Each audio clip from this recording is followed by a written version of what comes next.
Olaf Scholz und Friedrich Merz würden andere Bundeskanzler sein als ich. Aber, wie ich, fühlen sie sich dem Wohle des Landes verpflichtet. Uns eint, was die Spielerinnen und Spieler in der Halle eint, dass wir nach den gemeinsamen Regeln unserer liberalen Demokratie spielen. Regeln allerdings, die andere brechen wollen. Dann, um unsere Demokratie zu zerstören. Sie greifen zu Desinformation, schamlosen Lügen, erfundenen Beschuldigungen. Im Netz, bei X oder TikTok und Co.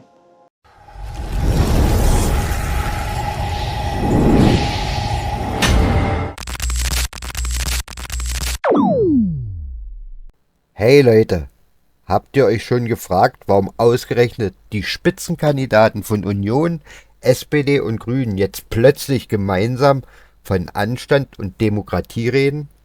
Warum inszenieren sich Scholz, Habeck und Merz als moralische Retter, während sie eigentlich nichts anderes tun, als ihre Macht zu verteidigen? Dieses Video zeigt, wie die Altparteien in einem dramatisch inszenierten Clip ein Feindbild aufbauen und dabei versuchen, uns einzuschüchtern. Aber was steckt wirklich hinter diesem Auftritt? Warum schließt sich das politische Establishment zusammen, wenn es um den Erhalt ihrer eigenen Positionen geht? Schaut rein, um die wahren Absichten hinter dieser scheinheiligen Show zu entdecken. Und wie immer, wenn euch das Video gefällt, dann lasst gerne ein Like da. Abonniert den Kanal und schreibt eure Meinung in die Kommentare. Viel Spaß beim Anschauen. Auf geht's! Liebe Zuschauerinnen, liebe Zuschauer, sehr geehrte Damen, sehr geehrte Herren, ich bin heute hier, um Ihnen etwas zu versprechen. Aber ich bin auch hier, um Ihnen etwas nicht zu versprechen. Ich fange mit dem Versprechen an. In den kommenden Wochen werden Parteien, Politikerinnen und Politiker miteinander ringen, streiten. Wahlkampf kommt ja von Kämpfen. Wir werden Unterschiede zwischen den Parteien herausarbeiten. Und das ist wichtig für Sie als Wählerinnen und Wähler, um zu wissen, wofür die Parteien stehen, was sie wollen und was sie unterscheidet, damit Sie dann Ihre Wahl treffen können. Wer die eigenen Vorschläge herausstellt, wird dabei die der anderen kritisieren. Im Jargon der Politik reden wir von Angriffen. Aber man sollte immer im Bewusstsein handeln, man trifft sich mindestens zweimal im Leben. Und in diesem Geist möchte ich Wahlkampf führen. Wenn meine Kinder früher in der Handballhalle ein Spiel hatten, mit dem Gegnerrang um die Tore wetteiferten, gab es für mich als Vater immer einen besonderen Moment des Stolzes. Nämlich nach dem Spiel.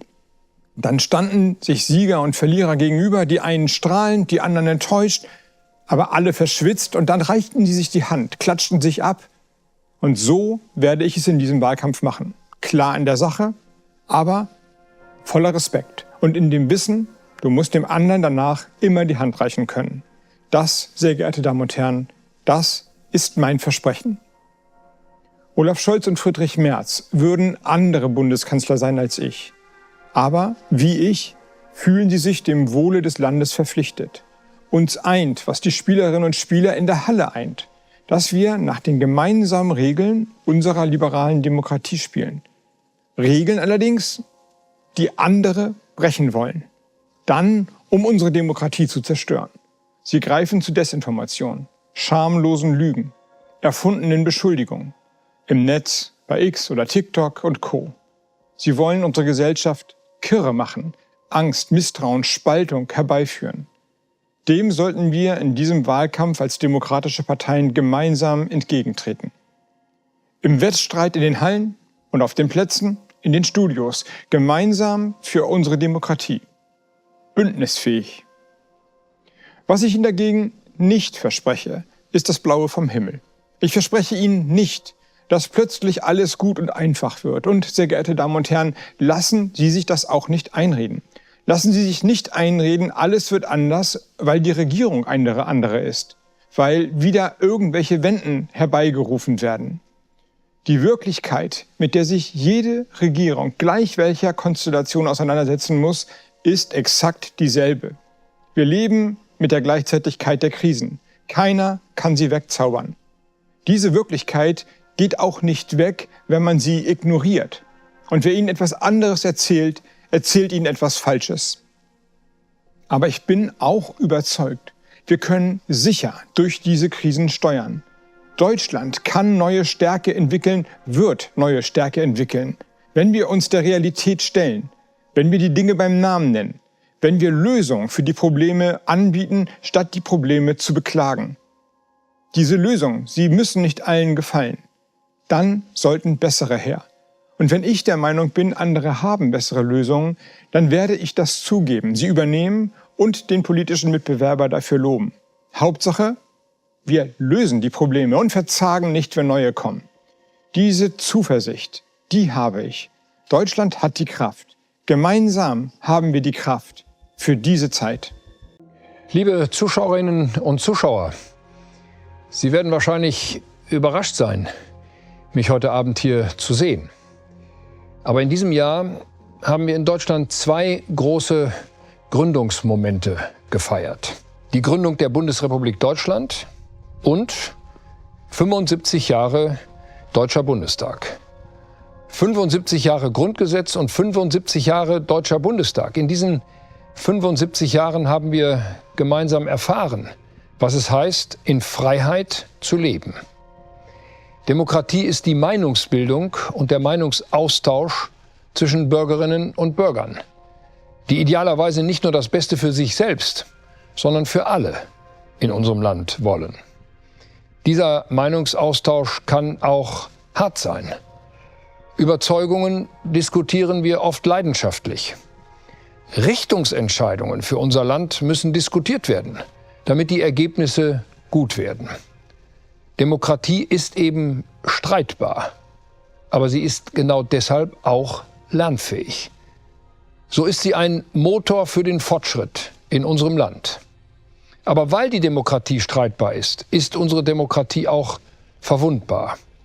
Wettstreit kann zum Kampf werden, wo der demokratische Gegner zum Feind erklärt wird, wo mit Ängsten gespielt wird, wo das Misstrauen untereinander überhand nimmt. Da wird die gemeinsame Arbeit an guten Lösungen für alle unmöglich. Und im schlimmsten Fall wirkt das Misstrauen bis in unsere Familien hinein. In den nächsten Wochen ist in Deutschland Wahlkampf. Wir werden und wir müssen gemeinsam über Grundsatzfragen sprechen und streiten. Dabei tragen wir Meinungsunterschiede miteinander aus. Wir stellen Zukunftsideen für Deutschland vor und gegeneinander. Ich spreche heute auch als Oppositionsführer im Deutschen Bundestag und als Kanzlerkandidat der Unionsparteien zu Ihnen. Meine Partei, die CDU, hat in den vergangenen 3 Jahren Kritik an der Bundesregierung geübt. So wie es unsere demokratische Aufgabe ist. Aber wir haben und wir werden auch weiterhin, und das verspreche ich Ihnen, den Regeln des Anstands und des persönlichen Respekts in jedem Moment folgen. Nur wenn wir davon ausgehen, dass der andere auch einmal Recht haben könnte, werden wir zu gemeinsamen Lösungen finden. Liebe Zuschauerinnen und Zuschauer, wir Deutschen sind nicht unter den ältesten Demokratien der Welt. Aber wir haben eine demokratische Kultur geschaffen, auf die wir gemeinsam stolz sein können. Wir haben eine starke politische Mitte. Bei allen Meinungsunterschieden in der Sache sage ich aus tiefster Überzeugung, Olaf Scholz und Robert Habeck sind keine Feinde. Sie sind politische Konkurrenten und Wettbewerber. Wenn wir es richtig machen, dann ist die Bundesrepublik Deutschland an ihrem 100. und vielleicht auch an ihrem 150. Geburtstag ein Beweis für den Erfolg unserer Demokratie. Und genau das wünsche ich mir. Denn es steht ziemlich viel auf dem Spiel. Wir haben für unser Land so viel zu gewinnen. Wir können aber auch einiges verlieren. In diesem Sinne wünsche ich mir einen guten, demokratischen, streitbaren Wettbewerb, an dessen Ende Sie die Entscheidung treffen. Und bis dahin wünsche ich Ihnen eine gute Adventszeit, eine schöne Weihnachtszeit und einen guten Start in das Jahr 2025. Es ist gerade ganz schön was los. Den ganzen Tag über prasseln Nachrichten auf uns ein. Wichtiges und Unwichtiges, Zuspitzung und Allgemeines, Reden und Gegenreden. Leicht kann das dazu führen, sich verunsichert oder verängstigt zu fühlen. Und vielleicht auch dazu, dass man sich am liebsten von all dem abwenden will. Damit das nicht passiert, lohnt es, mal innezuhalten. Sich zu fragen, worauf kommt es wirklich an? Was ist wichtig? Was ist stimmungsmachend? Und wem schenke ich in dieser Lage mein Vertrauen? Diese Fragen sind wichtig, gerade wenn nun der Wahlkampf, der Wettbewerb zwischen den Parteien beginnt. Wenn wir Politikerinnen und Politiker im Wettbewerb miteinander und gegeneinander stehen. Wenn wir klar Positionen beziehen und Unterschiede deutlich machen. Nächste Woche werde ich im Bundestag die Vertrauensfrage stellen. Das Ziel ist es, den Weg frei zu machen für vorgezogene Bundestagswahlen, damit die Bürgerinnen und Bürger entscheiden können, wem sie für die nächsten 4 Jahre ihr Vertrauen schenken, welche Themen ihnen wichtig sind, wer eine Regierung bilden und wer sie anführen soll.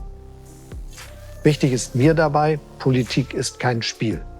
Politikerinnen und Politiker werden gewählt, um Probleme zu lösen und das Land auch durch schwierige Zeiten zu lenken. Politik darf niemals zum Selbstzweck werden. Politik ist nicht der Wettstreit um das größte Maß an Aufmerksamkeit, um die steilste These oder die extremste Position. Politik ist dazu da, Fragen miteinander zu klären und Probleme zu lösen. Ich bin überzeugt, was wir brauchen, das ist ein Versprechen an uns selbst, dass wir die wichtigsten Regeln des demokratischen Miteinanders einhalten, und zwar wir alle, die Parteien und ihre Spitzenkandidaten genauso wie die Medien. Unsere 3 wichtigsten Regeln lauten: Es geht um Ehrlichkeit und Transparenz, nicht um Manipulation und Desinformation. Es geht ums Informieren und darum, zu hinterfragen und zu überprüfen, nicht aber ums Verunglimpfen, Verletzen und Herabsetzen. Und 3. Wir können und müssen uns unterschiedliche Meinungen zumuten. Das ist Demokratie. Wir können diskutieren, aber wir gehen respektvoll miteinander um. Wir können uns streiten, aber wir sind keine Feinde. Das ist ein Versprechen, das wir uns auch untereinander geben sollten. Eigentlich eine Selbstverständlichkeit. Trotz aller nötigen Zuspitzung, trotz allem Ringen um Unterschiede müssen wir ehrlich und fair bleiben.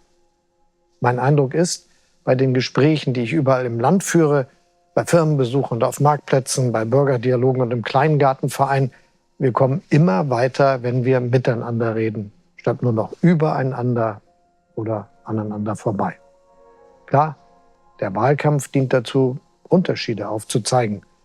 Nach dem Wahltag geht es aber auch wieder darum, Gemeinsamkeiten auszuloten, Brücken zu bauen, Kompromisse zu schmieden.